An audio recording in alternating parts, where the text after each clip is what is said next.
Assalamualaikum warahmatullahi wabarakatuh. Saya Lailatul Mahmudah dari Universitas Darul Ulum Islamic Center Sudirman Undaris, Fakultas Pendidikan Agama Islam. Saya di sini akan mewawancarai salah satu pendidik di Indonesia guna memenuhi tugas ilmu pendidikan. Beliaunya adalah Ibu Purwanti, guru saya waktu MI dulu. Beliau adalah guru ilmu pengetahuan alam. Tasik Bu. Beliaunya juga guru seorang TPQ di dusun saya sendiri, dan sekarang beliau sedang menempuh S2, Masya Allah. Bu, langsung saja, peran dan tantangan pendidikan nasional. Pendidikan itu kan salah satu mewujudkan manusia yang beriman, berakhlak, dan bertanggung jawab. Nah, dalam peran pendidikan di Indonesia saat ini, membentuk generasi muda yang saat ini tuh gimana cara mewujudkan jiwa-jiwa muda itu, kan karena sekarang udah ada gadget seperti itu Bu. Kalau dari pengalaman saya sehari-hari, pertama ya beriman. Kalau beriman itu berarti kan kita pakainya keteladanan. Meskipun secara semua aspek itu, kalau dalam pendidikan harus pakai keteladanan. Kalau sudah pakai keteladanan, anak itu tidak perlu meraba-raba, tapi bisa melihat secara faktual apa yang harus dia lakukan dari yang sudah dicontohkan oleh gurunya. Misalnya kalau di MI Pakis itu kan sering diajak kegiatan keagamaan dari pagi, mulai berdoa bersama, membaca Asmaul Husna. Kemudian kalau sebelum masuk kelas itu kan ada sholat duha. Di setiap setelah selesai sholat duha itu diberikan pembelajaran klasikal, ilmu-ilmu yang mungkin sifatnya praktis. Contohnya tata cara tayamum itu kan di kurikulumnya kan belum dijelaskan secara detail. Ada juga tata cara bersuci dari segala macam jenis najis. Kalau menunggu materi semua yang ada di kelas itu kadang tidak tersampaikan dengan baik. Jadi supaya tumbuh keimanan yang baik di dunia pendidikan saat ini, dari pihak madrasah itu menyelenggarakan keteladanan dalam bidang beribadah. Nah, kemudian karakter yang diharapkan itu rasa pertanggungjawabannya adalah ketika anak-anak melaksanakan sholat itu harapannya itu melaksanakan sesuai dengan fardu, sunnah, dan hal-hal yang terkait di dalamnya. Kan kalau kita sholat nggak boleh marah, nggak boleh seenak-enaknya. Misalnya kalau kita mau duduk iftirosi, kalau duduk tawaro itu kan harus ada aturannya. Nah, disitulah karakter nilai tanggung jawab yang harus dibangun supaya semua berjalan kesinambungan dan tidak ada kepincangan dari satu unsur yang lainnya. Maka dalam setiap kegiatan semua Bapak Ibu guru berperan untuk mengingatkan jangan lupa hal-hal yang harus ditanamkan dan yang harus dilaksanakan oleh anak-anak. Kalau dari pandangan jenengan, kalau peran pendidikan itu kan sangat penting, baik itu dari usia dini sampai dewasa. Terus pandangan jenengan terhadap anak usia yang belum SMP aja, belum lulus, itu gimana? Kalau mungkin dari saya, Mbak, hal semacam itu, kalau di sekolah kan saya tahu ya kondisi anak-anak. Yang saya tahu kalau di sekolah diingatkan dengan saya, contohnya Mbak Lala dulu, kan sosok guru itu kan bisa dilihat ya. Bu guru belum berdiri aja sudah bilang anak-anak sholat, sudah lari kamu sholat. Sudah saatnya wudhu ya lari wudhu. Berarti dia sudah memahami kewajiban dia ketika disuruh melaksanakan sholat itu bukan yang harus dikejar-kejar, meskipun kadang ada 1-2 anak yang seperti itu. Tapi kalau di rumah itu kan beda cerita. Tergantung nanti orang tuanya bagaimana membiasakan diri. Kalau di sekolah kan terbiasa gurunya, ayo sholat, ayo wudhu yang benar. Nah kalau di rumah orang tuanya nggak dengan sabar mengingat mengingatkan, mendampingi, itu mungkin ya akan terjadi sesuatu yang tidak sampai kepada tujuan. Intinya segala sesuatu itu harus berjalan seimbang di sekolah dan di rumah. Jadi orang tua pun jangan hanya sekedar perintah tapi tidak melaksanakan gitu. Nah, apalagi dalam sekarang kan peran teknologi semakin berkembang pesat, apalagi pemanfaatan terhadap meningkatkan anak Gen Z zaman sekarang kan, anak TK aja udah punya handphone. Kalau zaman saya sekarang kan yang punya aja handphone itu belum ada yang punya. Terus berarti sangat membawa perubahan sangat besar bagi anak Gen Z zaman sekarang. Nah, pandangan dengan pemanfaatan itu bagaimana cara penanggulangan untuk anak zaman sekarang, terus apakah itu sangat menimbulkan tantangan yang baru untuk zaman sekarang sama zaman dulu? Ya, kalau penggunaan gadget itu bukan hanya di sekedar anak bawah ya Mbak ya, para orang tua aja sekarang menjadi tantangan di dunia sosial. Di dunia nyata aja mak-mak sekarang kan cenderung FOMO ya, mengikuti kegiatan mak-mak yang menjadi trend center. Nah, gadget ini tergantung kita bagaimana menyikapinya bagi anak-anak. Kalau misalnya saya hanya menyalahkan gadget, itu nggak bisa, karena faktanya gadget juga memiliki banyak manfaat. Contohnya anak saya saja dulu sebelum sekolah itu lebih pinter daripada anak yang sudah sekolah di TK dalam hal komunikasi, menggunakan permainan yang kadang-kadang nggak bisa. Tak tanya dari mana kok bisa, dari HP. Terus dalam bahasa Mbak, anak saya dulu kecil sudah main HP. Anak kecil kok sudah pintar main HP? Ternyata sudah pintar ngomong, komunikasi. Ternyata dari HP. Bahkan bahasa-bahasa yang saya nggak tahu di dunia anak-anak kok sudah mengenal itu, ternyata didapat dari HP. Terus saya simpulkan, oh berarti bagaimana HP itu memiliki manfaat tergantung ke orang tua. Anak saya itu memang usia 3 tahun atau 4 tahun sudah saya berikan HP Mbak. Karena ada kecemburuan, bapaknya, ibunya, kakaknya semua pegang HP, dia enggak, itu kayak terasingkan. Nah saya berikan, tapi saya beri janji boleh main HP, tapi kalau sudah ada tanda saatnya istirahat, harus istirahat ya. Iya. Dengan kontrol pelan, tidak menimbulkan unsur paksaan, alhamdulillah itu bisa berjalan dengan baik. Jadi kalau anak saya sudah capek itu sekira selesai ya selesai main HP. Kalau cerita orang-orang itu kan anaknya main HP berjam-jam, disuruh berhenti kan nggak mau ya. Tapi kalau anak saya alhamdulillah masih manut, terkontrol. Nah itu dengan cara bagaimana? Saya beri pendekatan. HP itu boleh digunakan, tapi ada batasannya untuk anak-anak. Kalau hanya untuk merusak, nanti HP-nya juga akan saya rusak. Nah itu kita sebagai orang tua harus saling menghormati meskipun itu anak kecil. Kemudian kaitannya dengan sekolah, gadget memang luar biasa Mbak. Tapi saya sering menggunakan alasan gadget itu bukan suatu hal yang untuk selalu dibanggakan sebagai alat permainan. Ketika anak-anak itu saya tanya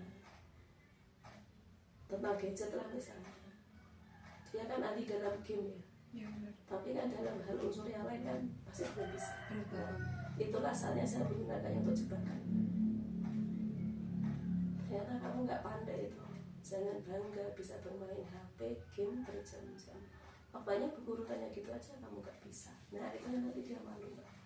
Nah setelah itu baru saya beri masukan, main game itu bukan hanya untuk kesenangan. Kalau guru seneng 2 jam, 3 jam, bahkan sehari 24 jam gak akan pernah puas.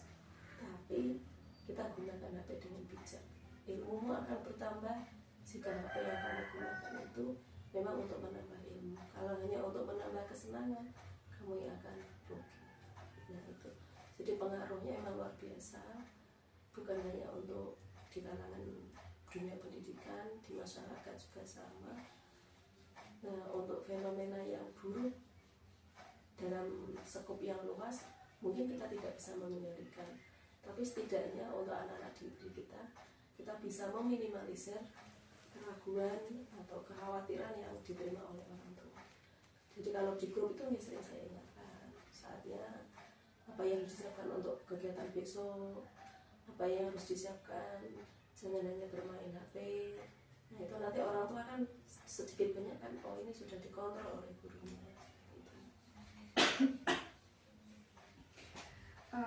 Kalau melihat dari kesenjangan kualitas,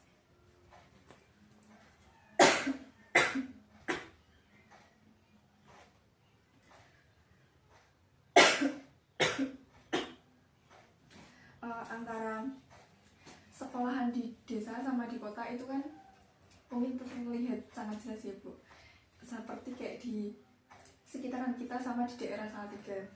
Nah itu kan bagaimana solusi kita biar sama-sama rata, yang kita di sini biar sama-sama rata sama yang di kota gitu.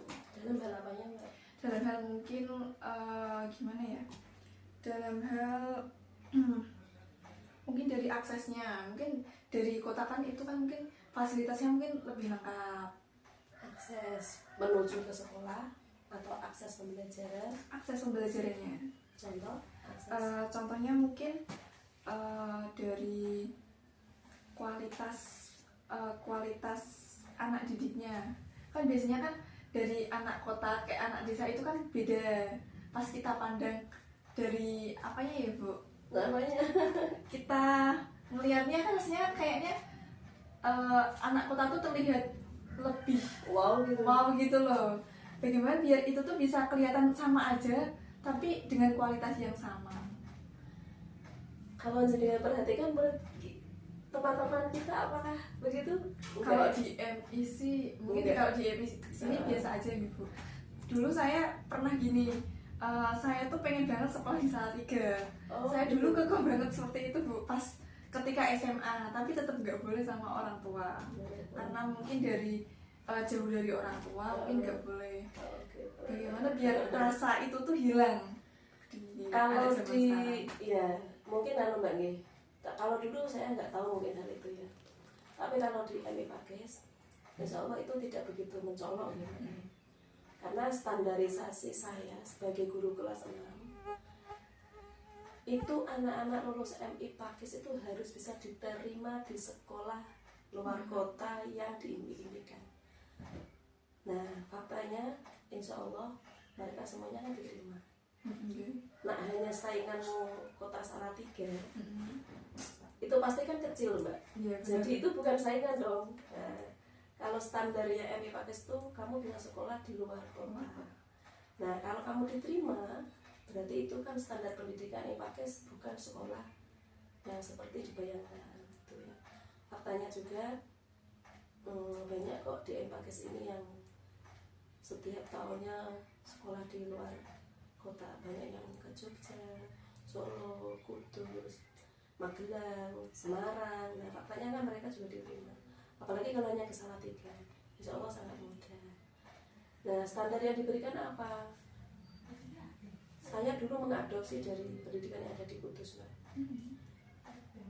Ketika anak saya dulu di Banat, itu saya sedikit banyak mencuri ilmu dari sana. Kok bisa ya sekolah begini kok muridnya ribuan, pelamar yang masuk ribuan, padahal yang diterima setiap angkatan hanya berapa ratus gitu. Ternyata di sana itu karakter yang dibangun itu adalah kebiasaan atau pembiasaan. Nah pembiasaan inilah yang saya pelajari setiap saya nyambangi anak saya, kemudian saya terapkan ke anak saya karena didik di sini. Nah ternyata sedikit banyak berubah, lambat laun sekolah kita kualitasnya teruji, semakin dilirik masyarakat, dan lulusan di sini dari sini memang diterima di luar sana, akhirnya kan mendapat pengakuan bahwa pendidikan yang diselenggarakan di MI Pakis memang sudah seperti orang kota. Yang membedakan mungkin satu itu adalah penampilan. Ya. Kalau penampilan kita tidak menutup mata nih Mbak Nggih. Orang desa dengan orang kota jelas segi pakaian, penampilan aja beda, kulitannya, terus brand pakaian, tas, sepatu itu. Tapi kalau anak-anak MI yang dari luar desa sini, coba jangan lihat, itu kan malah pakaiannya juga ngeri-ngeri, yang ngantar kan juga ngeri-ngeri teman. Apalagi kalau pas serentak pulang bersama itu sampai gak muat gak parkirannya itu, yang jemput pakai berbagai macam kendaraan. Nah, dari sini kan semakin memberikan kepercayaan kepada anak-anak sekolah di sini tidak memalukan, karena faktanya yang menjemput juga sama-sama kok mereka. Nah, kalau di kota lagi rata-rata 100% anaknya adalah sudah dileskan di bimbel ya Mbak ya. Setidaknya kalau sudah dileskan di bimbel itu kan mengurangi intensitas guru dalam mengajar. Dan tapi kan belum semuanya. Jadi kan apa ya, guru memang harus lebih ekstra menyampaikan materi supaya anak-anak itu bisa mencapai target sesuai dengan standar kurikulumnya. Kalau pandangan jenengan terhadap kayak anak SMA, sekolah SMA dulu aja ya Bu, SMA di SMA 1 Beringin sama SMA dekat Sudirman. Nah itu Sudirman, itu SMA Sudirman tuh Bu. Nah itu gimana pandangan jenengan, kan itu kan kayak terlihat jelas kesenjangan kualitasnya. Ya memang ini dari segi manajemen ya Mbak ya. Kalau dari Sudirman itu dulu sebelum SMA itu sebuah sekolah favorit. Sudirman? Iya. Teman saya dulu kan SMA kan di Kaliwungu ya. Di sini kan teman-teman rata-rata sekolahnya kan di Sudirman. Bahkan ada yang sering bercerita, kok temanmu kok orang Banca? Iya kan satu sekolahan. Tak pikir-pikir, ini sekolah dari mana? Ternyata mereka dari sekolah Sudirman. Terus saya tanya lagi, loh Sudirman itu sekolahnya yang sekolah apa? Loh itu favorit loh Bu, waktu itu sebelum ada GL. Oh sebelum ada GL. Iya. Nah terus seiring berjalannya waktu mungkin pimpinan sekolahnya itu sudah pensiun dan yang lain, ada kemerosotan pertanggungjawaban dari pimpinan, sehingga kualitas kan ada manajemen kayak di perusahaan apa misalnya. Iya. Semakin HRD-nya bertanggung jawab kan kualitas produk kan terjaga ya. Kalau seandainya karyawan tidak ada kontrolnya, apa yang terjadi dengan produk hasilnya? Kan gitu. Nah itu sama Mbak. Ditambah lagi kalau guru negeri sekarang itu kan kesejahteraannya kan terjamin. Jadi bayarannya kata, tanggung jawabnya kan oke lah, istri sebanding dengan penghasilan. Nah sedangkan sekolah di swasta mungkin kan gajinya belum sesuai dengan kesejahteraan yang diharapkan. Otomatis dari segi tanggung jawab kan ya juga seikhlasnya. Nah dari segi keikhlasan ini mungkin menjadi barometer tersendiri untuk pemerintah. Sekolah swasta yang mungkin di pinggiran kota, di pinggiran desa itu memang harus diperhatikan supaya kedepannya pertanggungjawaban dalam mendidik anak itu bisa dilaksanakan dengan sepenuhnya, tidak hanya sekedar melaksanakan saja tanpa ada etos kerja yang luar biasa. Kalau mereka diperhatikan kan penghasilan sudah didapatkan cukup, tidak berpikir saya harus mencari apa, saya harus mencari tambahan dari mana. Nah itu insya Allah nanti sekolah-sekolah swasta yang dulu menjadi sekolah favorit mungkin sekarang bisa bangkit lagi begitu. Memang kalau untuk sekolah sekarang yang sekolah kecil untuk bersaingan dengan sekolah negeri berat Mbak. Tapi kalau sudah sekolah swasta sudah besar bersaing dengan sekolah negeri insya Allah mudah gitu. Yang Sudirman kan sekarang persaingannya kan berat itu. Dulu bagus dipandang sebelah mata sih. Iya betul. Iya itu tapi dulu bagus. Saya tahunya bagus sih ketika saya tanya-tanya dengan teman. Apalagi sekarang SMK Tunas Bangsa itu sudah muridnya banyak ya sekarang. Karena apa? Manajemennya kekeh gitu. Manajemennya bagus, terus ada perhatian khusus untuk siswa dan guru. Mungkin dari sini akan mendobrak kualitas atau setidaknya membangun branding yang bisa dipercayakan oleh masyarakat. Kalau ini selanjutnya kan ini tentang kualitas guru dan pembelajaran. Kalau di MI itu kan setahu saya kan sekarang banyak banget guru baru. Nah waktu saran itu tuh bagaimana kualitas yang diambil guru, terus pembelajarannya gimana untuk kualitas guru baru gitu Bu. Kalau pelaksanaan yang kita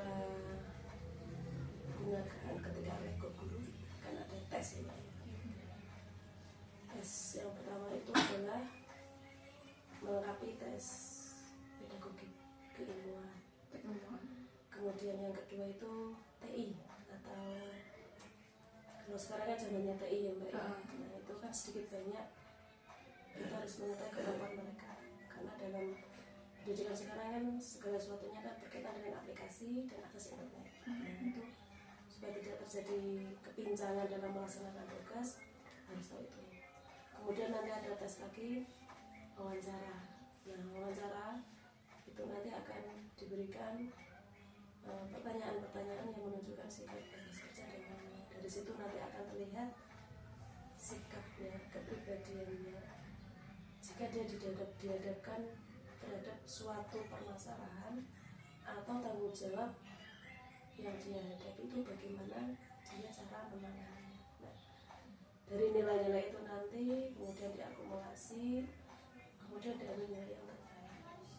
Nah, dengan harapan kita mengambil sumber daya yang potensial, nanti hasilnya ya maksimal gitu.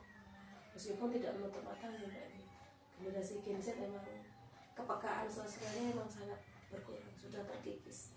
Bukan hanya manusia awam dalam hal ini masyarakat biasa, guru pun juga gitu.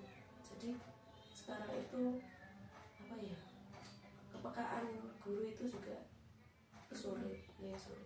Tapi mau bagaimana lagi, mereka sudah merupakan yang baik di antara yang baik gitu. Jadi kalau kita mau mencari yang standar maksimal gitu susah. Makanya sekarang kan sudah dikembang-kembangkan lagi kurikulum berbasis cinta supaya nanti anak-anak itu diajarkan bukan hanya segi output kognitif lah, tapi juga dengan hati. Bagaimana menyikapi anak-anak yang butuh empati, anak-anak yang sedang mengalami masalah dengan keluarga, anak-anak yang memang memiliki keterbelakangan mental atau keterbelakangan pola pikir. Nah, harapannya dengan seperti ini guru lebih telaten mengembalikan jiwa roh guru yang seutuhnya, bukan hanya sekedar mengajar, menyelesaikan tugas, tapi ada rasa mendidik dengan penuh tanggung jawab. Itu memang kalau untuk Gen Z ini ya sekarang memang ngeri, unggah-ungguh aja, nggak tahu Sopan santunnya betul. Ya saya aja sering Mbak gitu, jangankan anak Mbak, orang tua aja ngantar anak sekolah, guru nyapu itu nggak ada yang permisi Bu, nah ini langsung lewat. Gurunya ngamen itu oleh murid duduk nunggu anak itu nggak ada yang entah itu basa-basi permisi, apalagi kok bantu nyapu nggak ada. Kalau orang tua dulu kan nunggu anaknya kan, kalau ada gurunya Bu sini Bu saya sapukan. Sekarang enggak, apalagi mak-mak muda itu HP. Iya betul. Nah itu sok sibuk banget. Nah guru-guru juga gitu.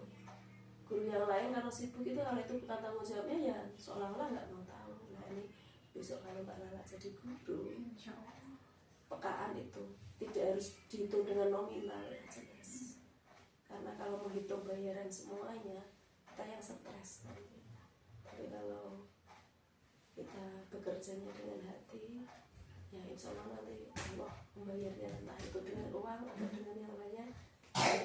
Tapi setidaknya kita sebagai manusia yang punya empati itu harus selalu dijaga, jangan egois, jangan hanya senang dengan apa yang dia senangi saja, tapi yang lainnya juga harus diperhatikan, karena suatu saat kita juga butuh orang lain tanpa kita meminta tolong, harus sudah dibantu seperti itu. Terakhir Ibu, saran bagi calon pendidik masa depan untuk nantinya. Tadi sudah saya sampaikan Sedikit aja. Yang terpenting aja. Yang terpenting ya. Jangan lupa untuk selalu mengembangkan kemampuan, bukan hanya kemampuan akademik, tapi kemampuan dalam manajemen hati untuk diri kita dan siswa kita. Hati ini berguna untuk menumbuh kembangkan rasa chemistry antara murid dengan guru. Supaya apa? Jika murid merasa sayang dengan guru, apapun yang kita sampaikan itu nanti akan sampai ke hati anak kita, sehingga kita dalam mengajar tidak sia-sia. Insya Allah semuanya nyambung, semuanya menjadi berjalan baik. Guru juga tidak terlalu emosi atas tenaga yang dikeluarkan. Terus karakter dengan hati ini akan membangun juga diri kita dengan sesama guru. Kalau sama guru sudah terjalin dengan hubungan yang baik, insya Allah pembelajaran di luar sekolah semuanya juga saling mendukung, saling baik. Meskipun kadang kalau kita mengeluh ini kok sifatnya begini, ini kok begini, tapi kita tidak bisa memaksakan sifat orang. Yang bisa kita sikapi adalah kita menunjukkan sikap kerja yang baik, bahwa kalau kita mulai dari diri kita sendiri, suatu saat kita bisa mengajak orang lain, maka dalam satu sekolah itu yang lainnya kan juga akan ikut. Gitu. Kita nggak usah ikut FOMO yang tren yang apa ya, sekarang itu kan kayak gitu, nggak dilihat nih, tren bolo-bolonan, tren mencari glamor untuk bisa disanjung dengan uang, tren untuk bisa mempertunjukkan aku ini loh. Nah, itu bukan hal yang perlu kita ikuti lah, karena sejatinya kan di atas langit ada langit. Kita kalau hanya mencari kepuasan itu tidak akan pernah tercapai, tidak akan pernah puas. Ya tercapai tapi batasannya kan tidak akan pernah selesai. Iya betul. Ibarat HP yang kita sudah bagus, coba lihat 2 bulan yang akan datang sudah jadul. Sama sepeda motor ini sudah yang tren ini, coba lihat setahun yang akan datang, ya sudah ketinggalan zaman. Nah, seperti itu. Tapi kalau hati insya Allah tidak. Membangun kebahagiaan manusia itu kan dari hati ke hati. Jadi nanti kalau jadi guru dan untuk generasi yang akan datang, mari kita kembalikan hati kita, gunakan hati kita untuk mendidik dan dalam melaksanakan kerja. Budaya kerja di pabrik yang hanya dengan tanggung jawab tanpa hati sedikit banyak dikikis, ya teman. Kalau di pabrik kan terbiasa pakai otot ya, hatinya sedikit digunakan. Kalau di sekolahan, di lembaga, biasakan menggunakan hati, jangan hanya menggunakan otot, kebalikan. Supaya nanti apa? Kerjanya ikhlas, murid-muridnya mencetak generasi yang luar biasa. Begitu Allah. Semoga bermanfaat. Terima kasih Ibu. Sekian dari saya dan Ibu Purwanti, kurang lebihnya mohon maaf. Wassalamualaikum warahmatullahi wabarakatuh.